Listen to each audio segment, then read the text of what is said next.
Welcome to the class of Gyan Vigyan for class 12 TGT and PGT. My name is Hanuman Singh. If you like the contents, please like and subscribe. तो आज हम start करेंगे. Today we are going to start with the reproduction in organisms.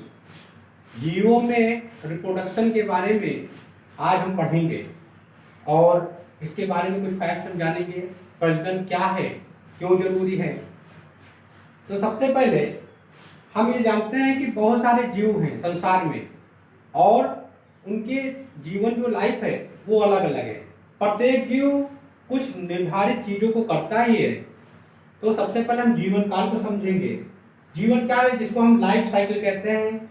सबसे पहले कोई व्यक्ति जो है पैदा होता है, बर्थ लेता है, देन उसमें वृद्धि होती है, ग्रोथ होती है अगर जीवित है. देन उसके बाद मैच्योरिटी यानी वो वयस्कता को प्राप्त होता है. उसके बाद देन वो प्रजनन करता है यानी अपने जैसे संतान उत्पन्न करने की क्षमता होती है, रिप्रोडक्शन. और उसके बाद फिर वो ओल्ड हो जाता है, लास्ट में उसकी मृत्यु हो जाती है. तो इस प्रकार ये सर्कुलेशन जो है चलता रहता है. और जैसे ही मृत्यु होती है, चाहे वो जीवित प्राणी हो चाहे वो अजीवित हो, उनके अंदर कार्बन होता है, हाइड्रोजन होता है, नाइट्रोजन होता है, फास्फोरस होता है और सल्फर होता है. ये सब हमारे शरीर में है. ठीक है. कार्बन जब हम कोई चीज जलाते हैं तो उसमें कार्बन निकलता है, धुआं. हाइड्रोजन पानी के रूप में होता है, नाइट्रोजन प्रोटीन के रूप में होता है, सल्फ्यूरिक एसिड के रूप में सल्फर होता है, दांत में है ना, इसमें और हड्डियों में फास्फोरस और सल्फर होता है. तो यही अजीवित चीजें हैं, वही जीवित चीजों में होती है. तो ये एक दूसरे में सर्कुलेट होती रहती है. क्लियर.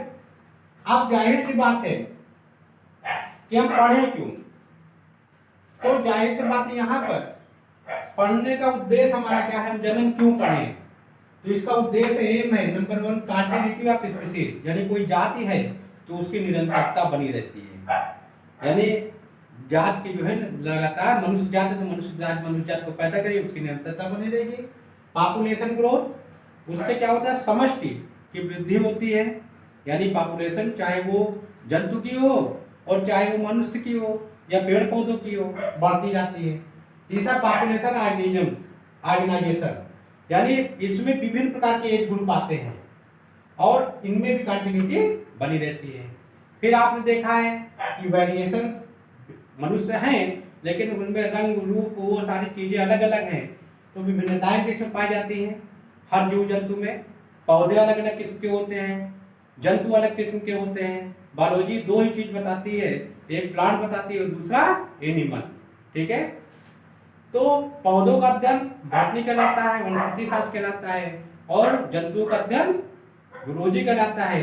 दोनों को कंबाइन कर देते हैं तो बायोलॉजी कहलाता है या जीव विज्ञान. Existence of life on earth, इस पृथ्वी पर जो जीवन है, जीवन का जो अस्तित्व है वो किसकी वजह से इस पूरे संसार पे जीवन अस्तित्व में है, प्रजनन की वजह से. तो प्रजनन एक बहुत ही जो है बायोकेमिकल जो है आपका, आप कह सकते हैं बायोकेमिकल ये रिएक्शन, या आप इसको बायोकेमिकल जो है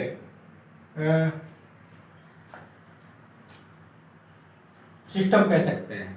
अब आते हैं हम यहाँ पर देखते हैं कि बहुत सारे जीव जंतु हमारे आसपास पाए जाते हैं. उनमें किसी की जो है आयु बहुत है, किसी की बहुत कम है.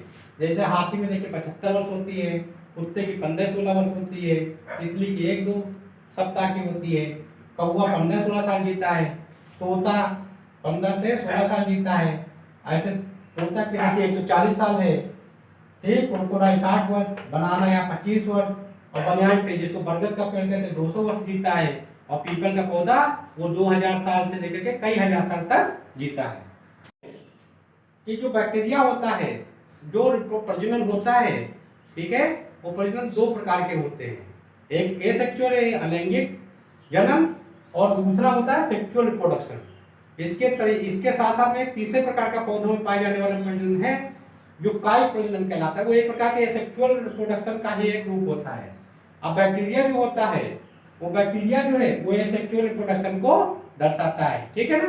और इनका जीवन काल कुछ ही मिनटों का होता है.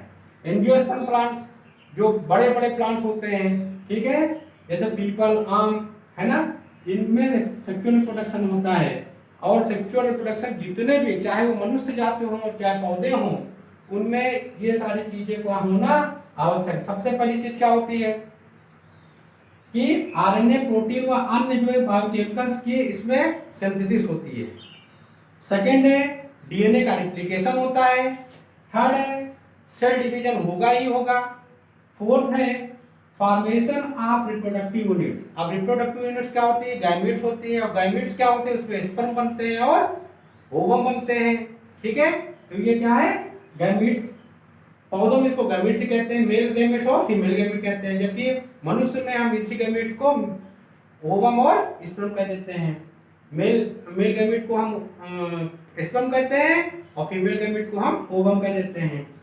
गैमीट्स यूनिट्स के संयुग्मन जब दोनों जुड़ते हैं तो फर्टिलाइजेशन में जुड़ते हैं तो नए जीवों का निर्माण होता है, ठीक है। तो इस प्रकार आज हम लोगों ने प्रजनन के बारे में पढ़ा। Thank you.